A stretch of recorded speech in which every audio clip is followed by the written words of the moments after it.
Bonsoir à toutes, bonsoir à tous et bienvenue sur Flandre Télévision. Vous êtes en live, c'est dimanche soir, il fait beau, il fait chaud, on est bien en Flandre. Alors, on a sorti les lunettes, les t-shirts et les shorts, et nous on s'est dit qu'on allait faire un live en extérieur, tout simplement en direct de la Grande Maison à Cassel. Un live exceptionnel puisqu'on a deux invités ce soir. Dominique de Grotte qui va nous parler de son Oxygène Car, une balade en voiture dans les Flandres et un peu partout d'ailleurs pour une œuvre caritative. Et on va parler aussi un petit peu d'arts martiaux avec le Muay Thai, le club de Bailleul. Et on commence tout de suite l'émission avec un habitué, Florent, qui va nous parler de ce qui s'est passé sur Flandre Télévision durant les semaines et les jours précédents et de ce qui va se passer dans les jours et les semaines qui viennent. Ça va, Florent? Ça va très bien et toi, Antoine? Très bien, bah avec un temps pareil.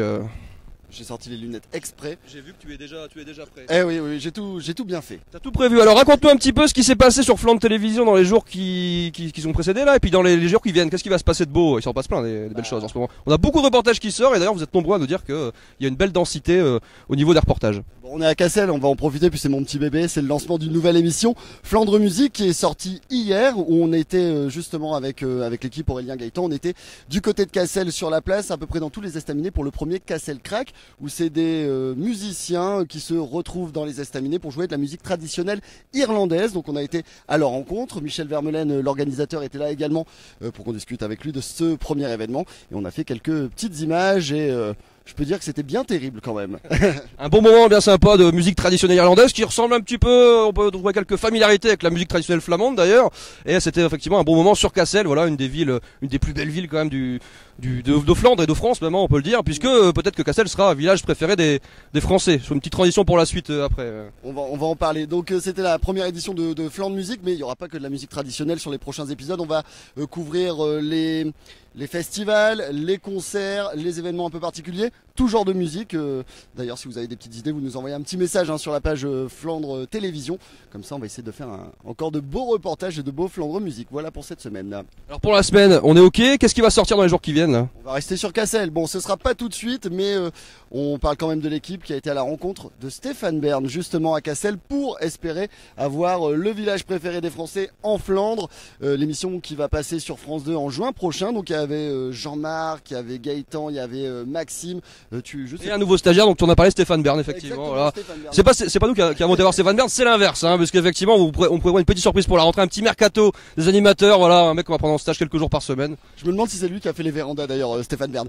D'ailleurs, donc ça ne va pas sortir tout de suite, mais c'est un peu l'événement qui a eu lieu cette semaine et ça devrait sortir la veille de la diffusion de l'émission de France 2. Exactement. Donc courant juin. Donc ça pour Cassel, on va croiser les doigts, on va voter en masse pour que Cassel soit le village préféré des Français. Voilà, c'est déjà le village préféré des Flamands, mais ça sera aussi celui des Français, on n'en a aucun doute là-dessus. Bon, on va aller sur la frontière maintenant, la frontière à Calican plus précisément, où il y avait le Calican s'anime et qui va sortir ce mercredi 9 mai déjà, bah oui, ça passe à une vitesse. Et tu t'en es occupé d'ailleurs de ce reportage. Effectivement, un beau petit reportage sur tout ce qui touche au transfrontalier, et puis vous commencez à comprendre que c'est quelque chose d'important pour nous, En même temps, vous voyez le nom qui est marqué là, c'est pas TF1, c'est pas France 2, c'est Flandre Télévision, on est dans le local, on est dans le transfrontalier. Donc effectivement, un beau sujet qui va sortir sur les liens qu'il peut y avoir entre la Flandre française et la Flandre belge. Et là, notamment dans le cadre de cet événement, c'était le poste frontière de Calican, donc les anciennes douanes, qui s'animaient, voilà, donc il y avait un petit peu de vie dans les anciens bâtiments des douanes. Donc un reportage vachement intéressant à découvrir dès mercredi. Voilà, mercredi soir. Et puis on va terminer avec le premier épisode, encore une nouvelle émission, 14-18 en Flandre. On fête le centenaire justement de la fin de la Première Guerre mondiale. Et justement sur Flandre Télévision, notre ami Jean-Marc, que vous allez retrouver juste après, a tourné un premier épisode. Alors je vais essayer de bien le dire, c'est pour ça que je lis mes fiches. Vlanders Field. Voilà, c'est le musée d'Ypres justement, qui retrace un peu l'histoire de la guerre, de la Première Guerre mondiale en Flandre. Et justement Jean-Marc va revenir sur les différentes batailles, les différents événements en Flandre avec donc ce premier épisode d'une longue série à retrouver donc très prochainement sur Flandre Télévision. Parfait, merci beaucoup Florent. Et puis on a quand même un petit sujet que tu as oublié le lundi 9, lundi 7, excusez-nous, on n'est pas très bon en date sur Flandre Télévision. On a un reportage qui va sortir sur Oxygène Car. Alors quelle belle transition. Tu peux peut-être appeler, tu peux appeler Dominique peut-être. Je voulais justement te laisser le mot de la fin. Et donc Dominique va arriver dans quelques secondes. Merci Florent qui nous a fait un petit point complet sur tous les reportages Flandre Télévision qui se sont déroulés et qui vont venir. Et on veut une transition idéale puisqu'effectivement le prochain reportage qui va sortir sur Flandre Télévision ce lundi 7 mai, ça sera sur la journée d'aujourd'hui, la balade d'aujourd'hui. Bonjour Dominique, comment ça va? Bonjour Antoine, très bien. Alors cette journée, comment ça s'est passé? Exceptionnel, comme chaque fois, parce qu'on essaie toujours de mettre le maximum de notre énergie pour satisfaire tous nos participants. Nous étions 50 voitures de collection de prestige. Notre club Oxygène Car a été créé en 2013 à vocation caritative, surtout pour les chiens guides aveugles qui ont œuvré aussi aujourd'hui à nos côtés. Donc le financement d'un chien guide aveugle de 15 000 euros. Donc l'association Paul Corteville de Ronc, auquel on est très attaché. Et voilà, donc tous les ans on met un petit peu de sous pour l'oreille du chien, pour les croquettes, un petit peu à la fois. Et le chien, on a su en donner un ce soir. Parfait. Et effectivement, Oxygène Car, on le voit sur le petit logo, vous le voyez peut-être que Gaëtan tu peux te rapprocher un petit peu pour montrer le logo. C'est effectivement une balade en voiture, une belle voiture de collection avec un chien à côté effectivement parce qu'il y a une œuvre caritative derrière pour les chiens guides d'aveugles. Mais effectivement, l'événement c'est une balade en voiture de collection, des belles voitures dans le secteur des Flandres, un petit peu autour. Mais quand même, ça part de Flandre et ça revient en Flandre, donc tout va bien. On est raccord là-dessus. Mais voilà, c'est des voitures de collection en fait, et tu fais un petit roadbook, tu fais une balade en Flandre, c'est ça. Hein. Exactement, on aime beaucoup, on est très attaché à la Flandre parce que d'abord on habite, le siège du club est à Saint-Jean-Scapelle avec notre ami César Saury que tout le monde connaît. Le plus beau village de Flandre, ce qui paraît. Après Cassel, il paraît maintenant. Les concurrents, mais on est les premiers, on ne dira rien. On fait pas d'histoire. Donc on part de Saint-Jean-Scapelle, on fait les monts des Flandres en long et en travers, et on fait passer nos concurrents dans des chemins qui n'imaginent pas qu'ils sont à 500 mètres de là où ils passent tous les jours. Et donc ils découvrent des petites chapelles, des choses magnifiques, des gens gentils, des estaminets et plein de choses entre les paysages, la culture, la nature, les fleurs, surtout en cette époque. Et avec le soleil qu'on a encore plus. Alors Dominique, tu organises cet événement, on imagine que c'est quand même, ça doit être costaud parce que tu dois faire le repérage des routes, comment ça se passe? Ça représente 2600 km au total, à peu près 7000 photocopies couleurs, mais c'est très bien, c'est pas trop lourd, c'est très lourd. C'est très lourd mais c'est une très belle œuvre et on peut que te féliciter de ça, toi et ton équipe, pour l'énergie que vous déployez, on imagine tous les jours de l'année parce que c'est quand même un travail qui est de longue haleine. Hein, où tu mets combien de temps à organiser ton événement à peu près? Il faut 3 mois. 3 mois. Et puis au bout de 3 mois, on fait une journée comme aujourd'hui avec des gens ravis. C'est un petit peu un terme que tu connais bien, c'est un peu la signature. Effectivement, j'aime beaucoup ce clin d'œil Dominique. Alors on est ici à Cassel, à la Grande Maison, c'est pas. Alors effectivement c'est un très beau lieu, on aurait pu venir juste pour le plaisir, mais en plus de ça, c'est là où tu as décidé cette année de finir ta balade. Donc ici à la Grande Maison de Cassel, donc il y a une soirée qui va s'en suivre avec les participants, c'est ça? Oui, tous les ans on finit chez Milko Potisek, on est très attaché à lui à nous, donc c'est quelqu'un d'extraordinaire, d'autant plus avec l'événement qu'il a subi hier, il a enterré son frère le plus proche, donc malgré tout il a tenu à nous recevoir quand même, donc j'aurais chapeau bas pour lui, et donc c'est un endroit idyllique, il y a des grands parkings, la grande maison se prête bien un petit peu à cette atmosphère, je dirais, d'oxygène, et on a en plus ce soir la chance d'avoir Bettina, une chanteuse professionnelle, donc c'est que du bonheur, que du bonheur. Parfait Dominique, merci. On sent que t'es heureux, soulagé. On sent que c'est là, on arrive à la fin de l'événement. Là, c'était toute la journée. Dominique était un petit peu anxieux parce que bon, c'est vrai qu'il y a quand même plein de trucs, plein de paramètres à gérer, mais ça va, ça se finit bien. Tout le monde était content. On voit qu'ils ont le sourire derrière.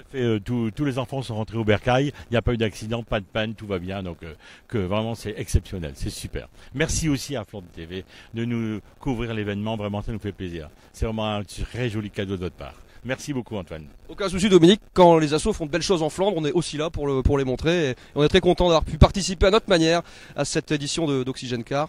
Et on te souhaite une bonne fin de soirée, puisque je pense qu'il y a une petite animation après, hein, c'est pas fini. Mais on se verra tous les ans maintenant. Avec grand plaisir Dominique, merci à toi. Au revoir à tous, à très bientôt. À bientôt, merci Dominique. On va maintenant passer après cet bel événement en Flandre, il y en a encore plein d'autres, vous verrez, il y a que ça de toute façon en Flandre, on ne s'ennuie jamais et encore plus quand il fait beau, on peut trouver des petits chemins de traverse pour les promenades et on a un expert des chemins de traverse. On a Jean-Marc qui va vous présenter comme toutes les 2 semaines pardon, l'agenda de ce qui va se passer dans le secteur des Flandres. Alors Jean-Marc, quoi de beau dans la quinzaine qui vient? Salut Antoine, bonjour à tous. On va faire un premier événement qui va avoir lieu ce jeudi parce que c'est une semaine un peu spéciale, on a un jour férié. Donc jeudi, il y a aussi des événements et on va faire un petit lien avec Oxygène Car puisque je vous emmène à Ypres. Donc on traverse déjà la frontière pour ce premier événement avec le Ypres Lotus Day. De quoi s'agit-il? C'est dans le titre, ça se passe à Ypres, ça se passe pendant une journée et il y aura des Lotus, la prestigieuse voiture de course. Donc ça va vromber bière sur la place de la Halle aux Draps. Si vous aimez les grosses bagnoles, J'adore ça, je Roland Dacia. vous pouvez à Ypres ce jeudi toute la journée, c'est le 10 mai. Alors, après les voitures, les bateaux. Alors si l'affiche veut bien se mettre dans le bon sens, voilà, c'est ça. On reste en Belgique, on va au stand. Mais oui, mais je sais pas, Voilà, c'est le temps pour aller à la mer en plus. Hein. Voilà, j'aime de plus en plus la Belgique, donc on va à Ostende avec le Ostende à l'Ancre. Ça va se passer à partir de jeudi et jusqu'à la fin du week-end prochain. C'est un grand rassemblement de bateaux, une grande fête maritime pour tous ceux qui aiment la mer, le bord de mer. Alors avec un temps comme ça, on nous promet d'ailleurs un beau temps. Ça sera l'occasion idéale pour se promener au bord de l'eau, manger une glace, tremper ses pieds dans le sable et puis aller voir de très très beaux bateaux. Il y aura, c'est la 19e édition de cette fête Ostende à l'Ancre sur le thème des 100 ans du raid d'un navire de guerre. Donc voilà, ça fait partie de l'histoire d'Ostende et de la Belgique. Il y aura le Belém, le bateau qui est passé par Dunkerque hier, qui a été un petit peu réparé et que les Dunkerquois ont pu visiter. Ça a été un énorme succès toute la journée. Donc si vous avez raté le Belém à Dunkerque, vous pouvez aller le voir le week-end prochain à Ostende. Il y aura d'autres grands bateaux prestigieux. Donc du 10 au 13 mai à Ostende dans le port et un peu partout d'ailleurs sur le bord de mer. On passe à carrément autre chose avec Métrenne se souvient.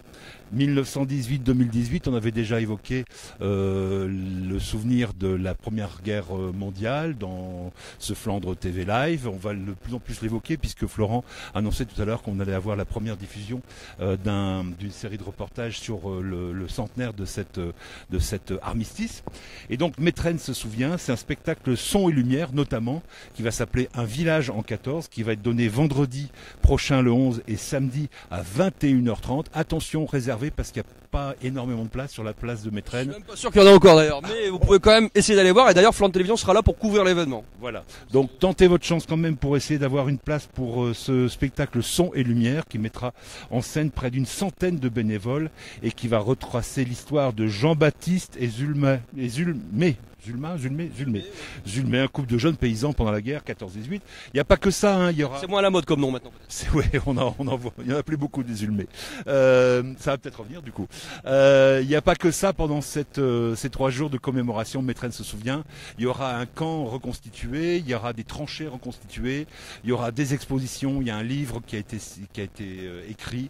Bref, il y aura beaucoup de choses autour de cet événement commémoratif. Vous prenez toutes vos infos sur centenaire Métrenne tout accroché .wordpress.com et je pense que tout y est. Puis on sera là aussi, je pense qu'on va. Oui, on y sera, ouais. C'est clair qu'on y sera. On va couvrir l'événement puisqu'effectivement 2018 une année un petit peu particulière avec les commémorations de la fin de la Première Guerre mondiale. Et effectivement, on va couvrir plusieurs événements sur le territoire et on va commencer par Métrenne. On retourne en Belgique. Allez, on retourne en Belgique et on va à Ypres cette fois-ci avec le Kattenstoet. C'est une manifestation très originale parce qu'elle ne se produit que tous les 3 ans et ce depuis 1956 je crois et 1951 voilà pour être précis et ça fait référence à une tradition qui remonte au Moyen-Âge où du haut de la tour de la Halle aux Draps on jetait des chats vivants. Ils sont fous ces Belges. Des chats vivants du haut de la tour. Voilà, je ne sais pas pourquoi, peut-être que c'est considéré déjà comme des porteurs de mauvaise chance, enfin en tout cas, bref, toujours est-il qu'aujourd'hui on ne jette plus de chats vivants, je rassure les amis des animaux, on jette des chats en peluche et le chat est célébré tout au long de cette journée dans cette grande fête Kattenstoet, le cortège des chats, donc c'est dimanche prochain, le 13 mai à partir de 13h, c'est la 45e édition de cette fête, et puis allez à Ypres parce que c'est vraiment une ville super, la Halle aux Draps c'est un monument absolument incroyable et voilà c'est l'occasion aussi de passer un très bon moment de l'autre côté de la frontière. Alors, Ypres, c'est vrai quoi, je suis un peu chauvin sur les Flandres françaises mais si je devais donner un petit coup de cœur sur les Flandres belges locales, Ypres est une magnifique ville donc n'hésitez pas à aller participer à ces festivités outre-frontières. On revient en France avec le Sappy Days, ça aussi on connaît bien ici à Flandre Télévision, c'est vendredi 18 mai à Saint-Jean-Capelle. Alors c'est tout simplement un festival de musique qui est qui est original par sa convivialité, je crois qu'on peut dire ça, parce qu'il y a une ambiance vraiment sympa. Au programme, Rockta, Jean-Louis Anco, un tribute à Téléphone, donc c'est sympa.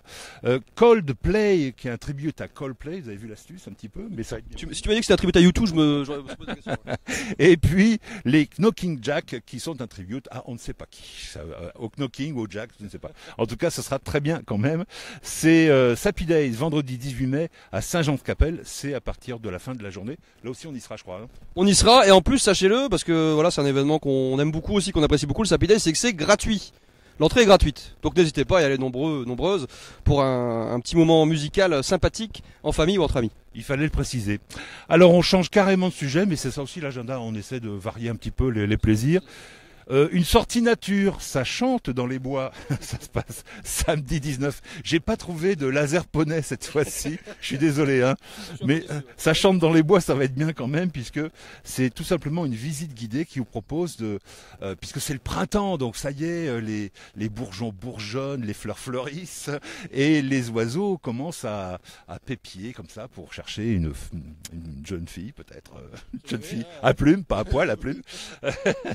Et donc comment reconnaître les oiseaux? Voilà une bonne initiative. Donc visite guidée gratuite pour apprendre à identifier les geais des chênes, par exemple. Là, je vous parle d'oiseaux qui sont dans notre région. Le pinson des arbres ou la mésange. Ben, voilà, ça se passe donc samedi 19 mai. Rendez-vous à 14h30 sur le parking en face de l'abbaye du Mont-des-Cas à Gottsvarzelde. Ça va être un moment sympa, ça, sur le Mont-des-Cas, avec pour les fans d'ornithologie ou pour ceux qui aiment simplement les balades en nature. N'hésitez pas, ça va être un moment sympa dans les monts de Flandre. Puis c'est toujours un truc qu'on peut faire avec les enfants. J'aime bien mettre des manifs qu'on puisse faire avec les enfants. C'est toujours assez sympa. Allez, on termine avec encore une fête et encore de la musique avec la Willenfest. On avait déjà évoqué l'anniversaire de la radio Willenspiegel qui avait sorti une bière à l'occasion de ses 40 ans. Ben là, on va pouvoir.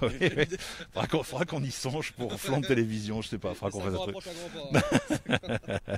Et donc la radio Willenspiegel continue de fêter son anniversaire cette année 2018 avec une fête dimanche 20 mai à la salle des fêtes de Cassel. Bon voilà, ce sera une fête flamande avec Smithlap de Gare van Corny, je le dis mal, hein, excusez-moi, et quadrille, l'ouverture des portes est à 19h dimanche 20 mai, salle des fêtes de Cassel. C'est tout pour cette fois-ci. Magnifique, on commence à Cassel, on termine à Cassel, la boucle est bouclée. C'est beau. Merci beaucoup Jean-Marc, et puis on se revoit dans 2 semaines pour un nouvel agenda des événements en Flandre, et j'espère qu'il y en aura encore beaucoup. Mais bon, j'ai pas trop d'inquiétude. Merci Jean-Marc. Salut, au revoir. On va tout de suite terminer cette émission avec notre spécialiste des sports, c'est un peu notre Lionel Chamoulot en Flandre, hein. Après Stéphane Baird, on fait dans les grosses têtes maintenant. Bonsoir Lionel Aurélien, pardon. Comment vas-tu? Alors ce soir tu nous as concocté un petit rendez-vous sportif. Et là, comme tu es un petit peu costaud, tu t'es dit que tu allais faire dans l'art martial, c'est ça? Dans l'art martial, c'est le bon mot, c'est le mot juste. Eh ben non, c'est pas un art martial justement. On va en parler un petit peu. On va faire du ping-pong, non? C'est pas ça? Bon, suspense, on vous dit la suite. Et donc, mon invité aujourd'hui, c'est pas pour de l'art martial. Il va en parler avec nous. C'est quelqu'un de reconnu sur Bailleul. Il va parler de son sport. On va déjà définir sa discipline parce que ça se prononce le Muay Thai. M-U-A-Y, plus loin, T-H-A-I. Alors, je reçois le référent du club de Bailleul, de Muay Thai de Bailleul, qui n'est pas le président. Le président, c'est Jérémy Delolis. Je pense ne pas me tromper sur son nom et son prénom. On le salue d'ailleurs. Et on a son référent, son vice-président, l'entraîneur, un ancien, le plus ancien du club, je crois. Et donc, je pense que vous aurez deviné pour ceux qui connaissent. Ludovic Lassu. Bonjour à tous. Voilà, donc on invite Ludovic ce soir pour parler de son club de Muay Thai. Alors tout de suite, ce qui est important, c'est de quoi on parle. De sport bien sûr. C'est un sport de combat. Tu vas nous définir la différence entre l'art martial et le combat. Ce que tu me disais tout à l'heure en antenne, et je te laisse la parole pour ça. Alors à l'origine, tout ce qui est considéré comme art martial, ce sont les arts utilisés par les samouraïs. Donc même si tous les sports considérés comme art martial n'ont pas tellement été utilisés par les samouraïs, la boxe thaï, le muay thai, qui est donc le muay thai veut dire boxe thaï ou boxe de Thaïlande, lui est un sport de combat qui a été après bien évidemment amélioré pour s'approcher des disciplines comme la boxe anglaise, etc., où on a avec les années ajouté des rings, diminué les nombres de rounds et plus cadré pour les accidents et les blessés qu'il y avait à l'époque. Et donc ce n'est pas un art martial, tu le précises. C'est bien un sport de combat. D'accord. Donc vous aurez compris maintenant la différence. Alors, on a un club de Bailleul qui est assez réputé. Il y a eu des championnats récemment, des championnats régionaux. Donc, si tu veux bien nommer les vainqueurs ou les vice-vainqueurs ou les vice-champions régionaux qui vont devoir aller au championnat de France, je te laisse en parler. Alors dernièrement, on s'est déplacé il y a 1 mois et demi pour les championnats régionaux où on a eu de très bons résultats. Sur la journée, j'ai eu 4 champions régionaux. Plus un vice-champion régional. Donc ces 5 personnes participeront au championnat de France le 12 mai. Donc il y a Émilie Dubois qui a 15 ans, il y a Lilian Cambier qui en a 14, Cyril Fache et Victor Durand qui sont tous les 4 champions régionaux. Et j'ai Valentin Évrard qui participera au championnat de France qui lui est vice-champion régional. Donc là, on peut déjà les féliciter parce que c'est quand même des pépites de Bailleul qui vont nous représenter donc le 12 mai. Au moins, si on ne peut pas les regarder ou les suivre physiquement, on pourra être avec eux par la pensée pour justement les soutenir là-dedans. Il y a même 2 personnes ou une personne qui est allée à Casablanca. Alors j'ai 2 de mes boxeurs qui sont effectivement partis à Casablanca. Donc il y a Victor Durand qui lui qui est champion régional mais qui a déjà été champion de France. Et Victor a 15 ans, c'est quelqu'un qui, je pense, promet beaucoup pour l'avenir. Il a pu boxer à Casablanca et aussi Fabien Barrère, qui est un de nos meilleurs boxeurs avec Jordan Ducroquet. Ce sont les 2 personnes au plus haut niveau chez nous actuellement. Voilà, ils ont tous les 2 gagné par KO là-bas au Maroc et ça nous a très bien, ça nous a satisfait. On n'est pas étonné parce que c'est quand même des performances. On n'est pas forcément au courant de l'existence de ce sport. Alors peut-être que les purs Bailleullois le savent. Maintenant, c'est un sport qui commence à se développer. Vous êtes combien d'adhérents dans le club ? Alors dans le club, on est en moyenne tous les ans 70 adhérents. Le club existe depuis au moins 35 ans. Moi j'y suis depuis, je dois être dans ma 32e ou 33e année, où j'ai fait aussi une carrière de combattant. Voilà, et tu fais partie des sélectionneurs de l'équipe de France de cette année pour le sport. Voilà, j'ai eu cette chance de pouvoir participer aux sélections de l'équipe de France. J'ai eu cette chance d'arbitrer aussi en France, en Belgique et dernièrement j'ai arbitré en Hollande. Voilà, je fais beaucoup de choses dans la boxe. Et il y a donc des événements, on en parlait tout à l'heure, qui sont un peu interreg, comme c'est partie du concept de Flandre Télévision, donc des événements du côté de France et du côté de la Belgique, donc des 2 côtés de la frontière, et c'est le cas au niveau de votre sport et tous les ans. Oui, donc c'est un petit peu international. On a aussi cette chance d'être proche de la frontière. Voilà, donc nous on est dans une fédération qui fait que du Muay Thai, qui s'appelle l'AFMT. C'est l'Académie française de Muay Thai, qui est présidée par Joe Prestia, à qui je pense que tous les gens qui font du Muay Thai c'est un ancien champion du monde, c'est quelqu'un qui donne beaucoup pour la boxe thaï et moi-même je le remercie encore, je l'ai encore croisé hier dans un de ces galas qui était extraordinaire et en Belgique aussi, je peux aussi remercier Abdel Djelali qui grâce à lui a fait boxer mes gars au Maroc. Il est président lui d'une fédération belge et marocaine. Et entretenant de bonnes relations avec ces personnes sérieuses, on peut participer à des événements comme ceux qu'ils organisent. Alors on l'aura compris, tu es un petit peu, tu n'oses pas le dire, il ne voulait pas que je le dise, mais je vais le dire quand même, c'est un peu la cheville ouvrière du club, même si les autres adhérents ne déméritent pas. Mais bon, c'est vrai, en tant que plus ancien, je note quand même que tu es moins vieux ou plutôt plus jeune que la moyenne des voitures anciennes qui sont garées là. On va quand même te rassurer un petit peu avec tes cheveux gris. J'en ai aussi, je te rassure, j'ai 10 ans de moins. Une dernière chose quand même, il y a un événement que vous préparez, et c'est bien annoncé aujourd'hui, c'est le 2 juin. Alors raconte-nous un petit peu ce qui va se passer et donne un peu l'envie à tous ceux qui nous regardent et nous écoutent d'y venir. Alors il y a 2 choses, Il y a aussi, vous pouvez venir pratiquer le Muay Thai, la boxe Thaï à Bailleul. Donc on fait ça le lundi soir, le jeudi soir et le samedi après-midi. La boxe c'est un sport pour tout le monde. Il y a les combattants, on les prépare un combat.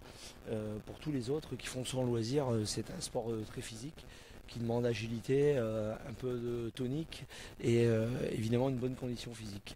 Voilà, et le 2 juin, nous organisons notre 4e gala de boxe thaï, où j'ai une dizaine de mes adhérents qui vont pouvoir s'exprimer sur le ring. Donc c'est le 10 juin, ça démarrera vers 18h30. Le 2 juin. Le 2 juin de cette année, c'est bientôt. L'affiche, vous allez bientôt la voir sur Bailleul. On va pouvoir la mettre sur Facebook. Et voilà, donc j'espère avoir un peu de spectateurs pour venir voir évoluer tous nos élèves. Très bien, mais écoute, c'est complet, hein, il y a du passé, il y a du futur, il y a aussi un très bonne actualité au niveau de vos champions. Et puis bah toi, continue d'œuvrer, on a besoin de bénévoles dans les associations, c'est bien connu. Donc il faut continuer tout ça. Et puis j'espère que tu es bien aidé et entouré pour mener à bien tous vos projets sportifs, que ce soit autant régional, national et puis international. Donc c'est ça qui est super. On félicite encore et on remercie Ludovic, merci pour ta venue. Alors je vais remercier aussi tous les gens qui m'entourent parce que moi je suis là ici aujourd'hui devant la caméra, mais je suis très aidé par le président Jérémy Delellis, le trésorier Sébastien Labouret, la secrétaire Sabrina Desquin qui a de mes nouvelles soit très tôt le matin, très tard le soir, et son mari Yannick Desquin qui nous donne un grand coup de main pour les organisations, etc. Dans les entraînements, j'ai besoin aussi d'aide parce qu'il faut préparer des boxeurs, il faut apprendre les nouveaux, il faut maintenir les anciens. Donc il y a Romuald Bloclet et Loïc Villebois pour les boxeurs qui me donnent un bon coup de main. Samuel Froissart qui m'aide pour toutes les préparations physiques. Donc c'est vraiment un boulot d'une équipe et même si effectivement j'aime bien un peu mettre mon nez partout, je suis bien aidé et bien entouré. Bah, c'est très bien, voilà qui est dit, c'est super parce qu'il faut savoir rendre hommage et faire honneur à ceux qui nous aident et ça ne repose pas sur une seule personne, même si tu fais un peu de tout dans ce club. Ça fait plaisir à entendre et c'est bien de savoir qu'une entreprise, j'allais dire, une association sportive comme celle du Muay Thai de Bailleul fonctionne à merveille et j'espère vraiment que ça va continuer pour vous. On vous suivra, on suivra vos performances au mois de juin et par la suite et puis on se reverra sur le plateau, pourquoi pas. Antoine est en train de faire un exercice de Muay Thai derrière, mais il se prend un plat de couture par Jean-Marc. J'ai failli me blesser. Ouais, mais il fallait pas essayer. Je te rends la parole. C'est gentil. C'est toi le meneur. C'est ça. Allez. Je te reprends le micro. Je te remercie Aurélien. Merci Ludovic pour cette présentation de ton club. Vous êtes nombreux à suivre Flandre Télévision, à suivre ce live. On peut saluer Sophie, Julien, Jocelyn, Julie. Il y a plein de monde qui nous regarde. Vous mettez des petits commentaires, c'est toujours très sympa. On est toujours preneur de vos commentaires, de vos avis, de vos remarques, de vos questions et même de vos suggestions. Donc n'hésitez pas à continuer à nous regarder aussi nombreux. C'est toujours un plaisir de vous faire vivre la Flandre de l'intérieur comme on le fait avec grand plaisir chaque jour. L'émission se termine. Sans claquage et avec une belle balade. C'est vrai, avec une belle balade et un très beau cadre derrière nous. On est à la grande maison à Cassel. L'équipe peut me rejoindre. Florent, Jean-Marc. Sauf Gaëtan qui peut pas. Gaëtan peut pas nous rejoindre. On le salue. Gaëtan qui est notre cadreur ce soir. Donc Gaëtan et Maxime qui sont les deux cadreurs de Flandre Télévision et on peut les saluer un petit peu parce qu'effectivement c'est des gens qu'on voit un petit peu moins parce qu'ils sont derrière la caméra. On a aussi Eric évidemment le salarié de Flandre Télévision qui est souvent présent derrière la caméra pour mettre en avant ce que vous faites sur le territoire. Merci à toutes, merci à tous et à bientôt en Flandre. Salut.